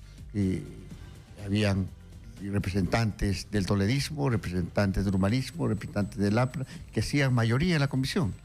Y obviamente esos representantes también hacían mayoría del propio Congreso de la República. O sea, fue una decisión. ¿Tú crees que lo que ha habido es una especie de encubrimiento en ese momento? Así es. Es decir, porque muchas de las cosas de las que nos estamos enterando ahora ya eran parte de digamos, esta primera etapa de la investigación que tú habías iniciado. Claro. En absoluto, o sea, era un encubrimiento así, confeso, ya. Primero había las discrepancias, ahí ya en el segundo momento donde que había que votar, todos votaron a una, no importaba las discrepancias políticas ni ideológicas, porque había que cubrir, había que hacer que el manto de la impunidad se ponga por encima de las cosas y que la verdad no salga y no se discute en el país, porque eso fue la intención. Ahora, ¿qué cosas descubrió tu investigación? Mira, hay varios elementos. Uno, el tema de cómo se captura el poder político para que la corrupción funcione. Y hablamos del poder político como sistema, no hablamos del poder político que está en gobierno, sino todo el sistema. Por eso es que financiaban a todos los colores, los que iban a ganar y también los que no iban a ganar, porque de una u otra forma iban a tener representación. En el Congreso, ¿no es cierto? Claro. Así es, o sea, era importante el control del todo el sistema político. Uno. Dos, sí hemos hallado que en los diversos casos se hizo todo un constructo legal para que funcione la corrupción. Vías decretos de urgencia, vías de delegación de facultades, se generaron todo un conjunto de procesos para que se robe legalmente en el país. Tres, se diseñó todo un sistema, yo desde un momento dije hasta antisistema. O sea, no funcionan las leyes de mercado, el mercado se reparte, ¿sí? No hay competitividad, el mercado se determina en base a coimas y en base a negociaciones, tampoco funcionan los sistemas de control, se destruyen los sistemas de control, ningún control dio ninguna alarma, ¿sí? Claro, porque esto ha funcionado año tras año, tras año, tras año, y no se encendían las alertas, ¿no? Claro, inclusive me atrevería a decir que bajo el encubrimiento de todo un manto ideológico hay que reducir al Estado, hay que hacer que el Estado sea más dinámico, más pequeño, no sea obstruccionista para la inversión, hay que la famosa permisología y todos los elementos sirvieron como argumento para achicar de tal forma el Estado que el Estado se quede totalmente débil, escuálido, claro, y que la corrupción funcione. El argumento de hacer un Estado más eficiente al final se convirtió en el argumento para eliminar controles y permitir que la corrupción corriera, pero no libremente. Claro. Claro, nosotros estamos, creo que pensamos todos que sí debemos tener un Estado fuerte, dinámico, no grande, pero dinámico y defienda los intereses de la patria. El Estado somos todos los peruanos, ¿no? Ahora, esto que tú estás escribiendo ahora, que es más o menos lo que escribe a su manera Joseph Maiman en su entrevista, viste la entrevista de Maiman, donde él dice, esto era un cartel. Los brasileños se repartían entre ellos las obras y decidían quién iba y quién no iba en los consorcios, y repartían plata en toda la clase política, que es lo que tú acabas de decir. Ahora, él lo decía desde el otro lado, ¿no? Desde haberlo visto con sus propios ojos, ¿no? Ahora, tú hiciste descubrimientos, ¿no es cierto? Descubrimientos en relación a Toledo, descubrimientos en relación a Humala, pero también, por ejemplo, esta información que está saliendo ahora de Susana Villarán, la que todavía no ha salido de Castañeda, porque ahora se habla mucho de Susana Villarán y OAS, pero no se habla, ¿no es cierto?, de las otras relaciones que ocurrieron, ¿no es cierto? O del caso del propio Pedro Pablo Kuczynski. Bueno, se analizaron varios proyectos que cruzaban a todas las gestiones de gobierno, y también el tema municipal. O sea, en el caso nuestro tocamos Línea Amarilla, que involucra a Castañeda y a Susana Villarán. A Castañeda en la parte de inicio y en la parte final. Porque el tema de las primeras relaciones y la parte contractual inicial se hizo en el tiempo de Castañeda. Y la parte final y el cambio de lo que implica el bypass del 28 de julio, y que hay todo un tema a investigar, y hay muchos elementos que indican de que ha habido negociaciones con OAS por parte de Castañeda, eso también es un tema que todavía ha quedado ahí en el limbo y que es importante que salga. Claro, porque si la propia Municipalidad de Lima hubiera empujado una investigación a fondo sobre el tema de Línea Amarilla y cómo estaba o podía estar involucrada la gestión de Susana Villarán, hubieras afectado a OAS con la que ya estabas haciendo trato, ¿no? Así es. O sea, cuando nosotros hemos investigado, hemos tocado varios elementos, ¿no? La forma en que se hizo el contrato, cómo es que desaparece ese compromiso inicial donde el OAS se comprometía a recién cobrar el peaje después del 70% de las inversiones. Terminó cobrando antes del 25%. O sea, a final de cuentas, los que financiamos Línea Amarilla fueron los usuarios. Claro, lo que pagamos el peaje. Y eso, claro, por eso lo increíble es que tu investigación, sin necesidad de haber tenido acceso en muchos casos a colaboraciones eficaces o ese tipo de información, por la sola evaluación del manejo de los contratos y de las decisiones que se iban tomando, estaba claro que se estaba actuando en contra del perjuicio, en contra del interés del Estado, ¿no? En este caso de la municipalidad. Ya, pero ese es el tema que ahora se hace todo el esfuerzo de tratar de ocultar, la contraprestación. Claro. Y ahora aparece el tema que Barata pasa a otra situación legal. Eso es una colaboración de eficaz impunidad, donde todo el tema del daño, del delito hecho y por estas empresas que intervinieron en nuestro país, empresas mafiosas, simplemente eso no se investiga. Puede haber colaboración eficaz, eso se verá en términos de la pena, pero esconder el delito, no tocar el delito, solamente ver el tema de la coima, que es una parte. Claro. Eso es sumamente por peligroso. ejemplo, ya digamos, en el caso de la municipalidad se hizo aportes a la campaña electoral y eso, el dinero vino de los fondos negros de Odebrecht y ¿no es cierto? Y de los fondos negros de las constructoras, ¿no es cierto? Y es un dinero, ya, pero, o sea, el problema es que eso fue a cambio de que ya no eran 30 sino 40 años, a cambio de que ya no era te pago a partir del 70 sino el 25, a cambio de ya no queda el 10 o 12% para el municipio, sino solo el 7 o el 7.5. O sea, era a cambio de una serie de prebendas y de beneficios para la empresa. Ya, pero no investigues ese a cambio de, no investigues el delito, eso que quede cubierto. Eso es muy peligroso para el país. O sea, la forma en que se ha ido apropiando de los recursos de los peruanos por parte de estas empresas mafiosas, yo creo que es importante develarlo y que el país lo conozca. Lo otro, el tema político de la coima de los funcionarios que reciben la plata, obviamente que tiene que recibir su castigo por no gestionar bien los recursos que pertenecen a los peruanos. Pero lo otro, yo creo que es de absoluta irresponsabilidad ocultar y no investigar. Ahora, hay un asunto muy delicado en todo esto, que es el tema de Pedro Pablo Kuczynski, de que tú en algún momento ya hablaste antes, ¿no es cierto? Es decir, en la investigación, en la información a la que tú tuviste acceso, Juan, ¿había información comprometedora sobre Pedro Pablo Kuczynski? Bueno, hay el famoso cable, que lo hemos puesto en el libro, la cual editamos con Planeta, donde la comunicación que se da de la embajada de Brasil hacia Brasil, dice el encargo que hace Toledo, ya resolvimos esto, le hemos encargado a Kuczynski que arregle el tema de Contraloría.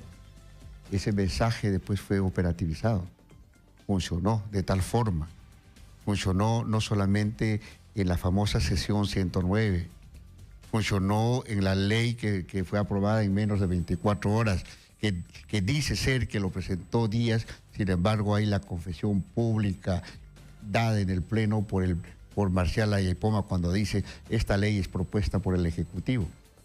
Ahí hay una contradicción, porque él lo dice en el Pleno. Él era presidente del Congreso. No solamente el tema de la famosa sesión 109, la sesión 87, donde se exonera del Sistema Nacional de Inversiones todo lo que es la interoceánica. Un proyecto de alto costo totalmente exonerado. Le ajustan con el SNIF a una municipalidad, a un proyecto grande. No hay que estudiar, no hay que ver el tema.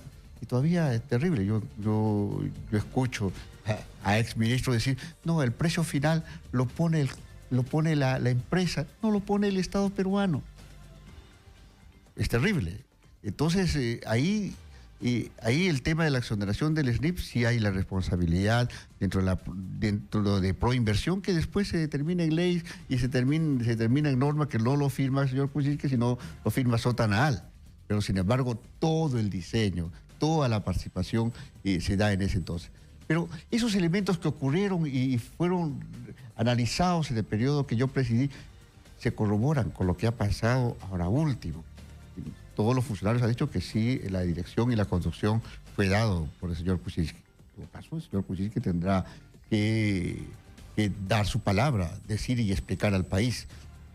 Creo que eso es una ha habido otro lado de la investigación sobre Pedro Pablo Kuczynski que dice, él ha dicho al Congreso que nunca ha tenido ninguna relación, ningún trato comercial de ningún tipo, ni personal, no con ninguna de las empresas involucradas. Ahora, el problema es que lo que está diciendo o lo que dijo Odebrecht, por lo que se sabe hasta ahora, porque todavía no se ha hecho pública la información del interrogatorio que le hizo el Ministerio Público, dice lo contrario.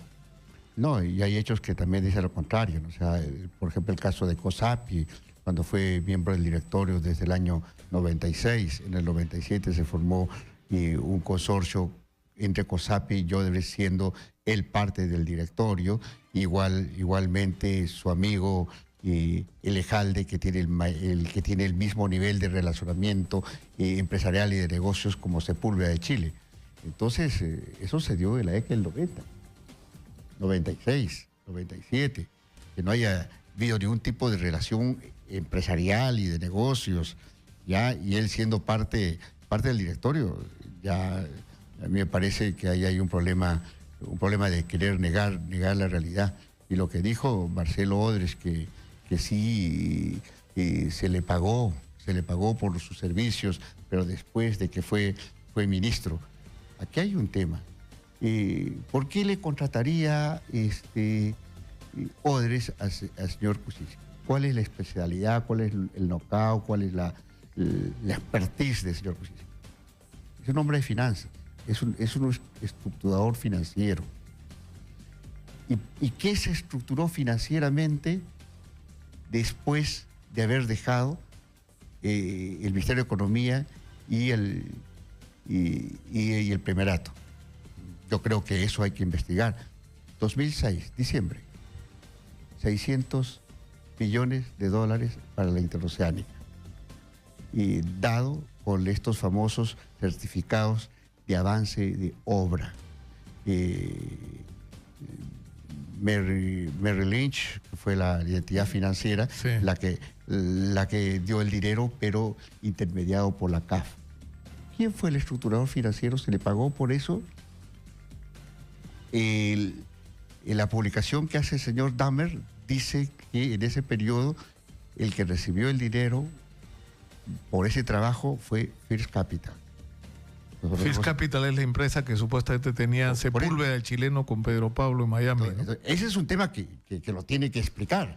Ahora pero... ¿qué otros financiamientos han existido? O sea, hay que ver por ese lado. ¿Qué otras cosas? 2008. Hay $300 millones prestados por la CAF.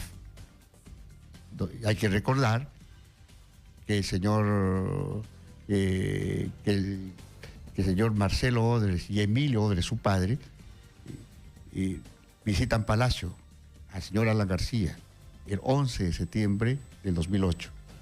¿Sí? Y a partir del 11 de septiembre del 2008 ocurren varias cosas en el país.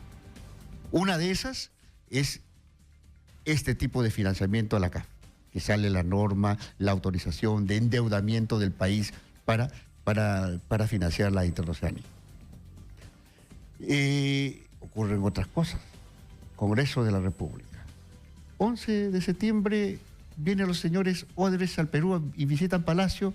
25 de septiembre, días después, se limpia a Toledo, se limpia la interoceánica, se dice que es el mejor proyecto. Hay un informe presentado por 3 congresistas de diferentes partidos políticos, pero en la gestión del señor Velázquez Quesquén cuando él era presidente del Congreso. Ahí. Como para echarle tierra a este tema y seguir para adelante. Así es. Y ahí empezaron a ocurrir varias cosas, ¿no? Vemos el tema de Olmos, que coincidentemente también se dan en esas fechas. Vemos el tema del tren, que se da a inicios de 2009, pero sin embargo son temas arreglados y trabajados, obviamente con meses de anterioridad. Vemos el tema del gasoducto, que se inicia también en el 2008. ¿Ya? Todo después de esa reunión. De esa reunión, o sea, es una visita sumamente importante. Pero lo que, es decir, Juan, acá no se salva a nadie, o sea, está Toledo, está Kuczynski, está, ¿no es cierto?, Humala, que eso, bueno, se habló extensamente, está el propio Alan García, está Susana Villarán, está Castañeda. Dime quién se salva. ¿Quién que no haya tenido una responsabilidad de gestión pública en los últimos años se salva de esto? Yo creo que la justicia tiene que prender la luz de todo el escenario y no estar cayendo de cómo se apuntan los reflectores. Este sí, este no. Sí, o me hace recordar esa famosa frase popular cuando dice ladrón, ladrón, y entonces hay que mirar al otro lado, ¿no? Y esa frase parece repetirse ahora, ¿no? O sea, después de que el fiscal fue a interrogar a Marcelo Odres, primero fue lo de Keiko, duró 3-4 días. Después lo de PPK, duró 3-4 días. Ahora lo de Susana, uno tapando uno tras otro. O sea, parece ser una pugna de cómo se empujan los faroles, los reflectores. Y no es prender e iluminar todo y caramba, esto es lo que está ocurriendo. Como en el teatro japonés, prender toda la luz para que se vea todo. Así es. ¿No? Y eso es lo que falta. Y lo que vamos a ver no nos va a gustar, lo que vamos a ver va a ser duro, lo que vamos a ver y saber no va a dejar en pie prácticamente a ningún sector de la clase política, pero es lo mejor que le puede pasar al país. Así es. Porque eso va a permitir sanear y renovar, ¿no es cierto?, a nuestra clase política, que es lo que nos hace falta. La política tiene que regenerarse. Nuestro país no se merece todo esto, no se merece una nueva clase política que mire el desarrollo del país, que mire que el país tiene grandes posibilidades. no una política que responda a diseños de las empresas corruptas y diseños de estrategias de geopolítica que vienen desde afuera. Interoceánica, diseño geopolítico del Brasil. El tema del gasoducto, diseño estratégico de Chile. Veamos, revisemos todo lo que significa el anillo energético y propuesto por Chile a Mercosur. Y ahí aparece el gasoducto como parte de... Entonces, estamos pensando... Cuando uno ve saliendo... Uy, ya nos hemos pasado de la hora. Ahorita terminamos, Kerly. Pero yo pensaba ahora que tú tienes la protesta de los pescadores y tienes por el otro lado la protesta de los arroceros. Hoy día, el día de hoy. Y de ahí te pones a pensar para quién se está gobernando. O sea, en función... O sea, ¿cuál es el diseño de nuestro plan? O sea, ¿cuál es nuestro destino? ¿Hacia dónde estamos yendo? ¿Qué intereses se están defendiendo? ¿Qué país estamos construyendo? Y en realidad lo que estás haciendo es gobernando para defender intereses de unos pocos y dándole la espalda a la inmensa mayoría del país. Por eso es que la gente no se siente representada, por eso es que la gente tiene... O sea, es increíble lo que está pasando con la pesca, Juan. Están depredando la anchoveta de una manera criminal y el gobierno se muere de miedo en tomar las decisiones que tiene que tomar porque se van a molestar los señores dueños de la industria pesquera. No se pasen, que se molesten, ¿no? Y, mira, primero, un país totalmente informalizado, toda la gente tratando de resolver su vida como puede, ¿sí? Primer elemento. Segundo elemento, nos hemos convertido hasta en un país terciario, el sector servicios y el sector comercio, y ya abordan más del 60% de la economía. ¿Sí? O sea, país. Un amigo me decía que el Perú es el país donde la mitad está tratando de venderle algo a la otra mitad, que eso es el Perú. Sí, y eso, un país con muchos recursos, y todavía seguimos siendo un barco a la deriva que es empujado de acuerdo a los vientos que sopla la corrupción. No nos lo merecemos, sinceramente. Yo estoy seguro que va a cambiar, y parte de este saneamiento tiene que ser saber la verdad completa. Así es. Por eso, y eso depende mucho de los medios, que lamentablemente también están atravesados por intereses, pues. Claro. También están atravesados por intereses, por eso tiras el reflector para un lado, ¿no? Keiko, que tiene que responder Keiko, y que lo que ha hecho el Ministerio Público está bien, preguntar hasta el final y saber la verdad completa me parece perfecto. Pero escúchame, hable también el reflector para Graña, pues, no medio reflector. Ábrelo completo, y para Susana, y para Castañeda, y para todos, ¿no? Y lo que es curioso, por eso decía ladrón, curioso que hay mucha gente que sus gobiernos están involucrados en todo esto, se ponen como acusadores de unos a otros. Muchas gracias a Juan Pari por estar con nosotros esta mañana, muy gentil. Muchísimas gracias. Juan, como siempre. Yo termino por el día de hoy, mañana regreso a las 10 de la mañana, tenemos un programa poderoso, ¿no, señora Magariño? Porque ¿quién va a estar acá? ¿Digo quién va a estar o no? No digo mejor quién va a estar, pero no se puede perder el programa de mañana, porque va a estar así, pero poderosísimo, como siempre en realidad, ¿no? Hacemos un gran programa. Y yo sigo de buen humor, pese a que me han sacado de la tele otra vez. ¿Será porque... ¿Cuándo regresaré a la tele? ¿Quieren apostar? Te apuesto que no pasan... A ver, una apuesta, Magariño. ¿No pasan 6 meses o es mucho tiempo? Te apuesto lo que quieras, que en menos de 6 meses yo estoy de regreso en la televisión. O antes, si se pudiera, pero... Lo que quiera, mi bigote, saqué antes de 6 meses, estoy de regreso, para que vean. Así es. Ya te he dicho, yo moriré en la tele. Un día conduciendo, me va a dar un derrame cerebral y me voy a quedar muerto de un colerón. Así moriré, en mi ley. Muchas gracias, Juan. Muchas gracias por acompañarnos. Nos vemos mañana a las 10 de la mañana, como todos los días, de lunes a viernes. Muchas gracias.